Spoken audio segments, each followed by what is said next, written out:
You're not even telling me what this law includes, Congressman. No, I think I did. No, you didn't. You didn't give me a level and a number. That's all I'm asking.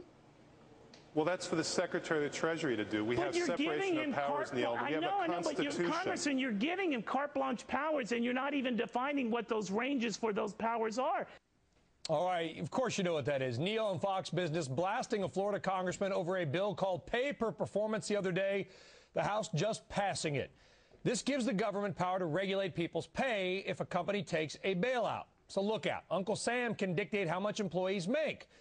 All employees, not just top executives. 10 Republicans voting for it. Our next guest is furious over it. Syndicated columnist Michelle Malkin joining us now. Oh, they got their hands everywhere now, don't they? In the tills, in our back pockets, in our front pockets, Brian, this basically constitutes arbitrary salary control. And what interests me is not so much that Democrats are using this as a wedge, a Trojan horse, a power grab to expand the government's ability to meddle in compensation, not just among federal TARP recipients, but also the entire business sector. That I expect.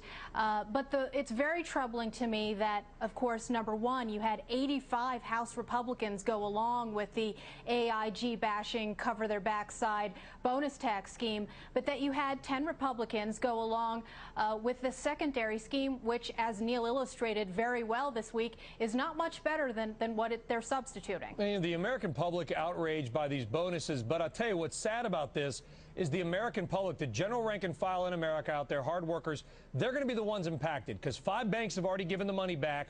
More are going to give the money back because they don't want to be told what to do. And when they give the money back, their capital positions are going to get tighter. And what aren't they going to do, right? They're not going to lend to the American public.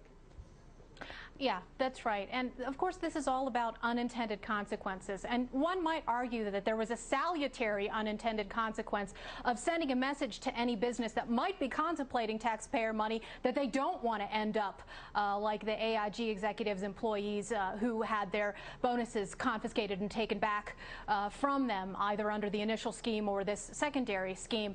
And look, I've had some interesting discussions with principled Republicans, including Dana Rohrabacher, who did vote for the pay for performance measure yesterday. And his argument was basically that, look, well, he, for himself, of course, voted against all of the bailouts. And I respect that. I greatly respect that.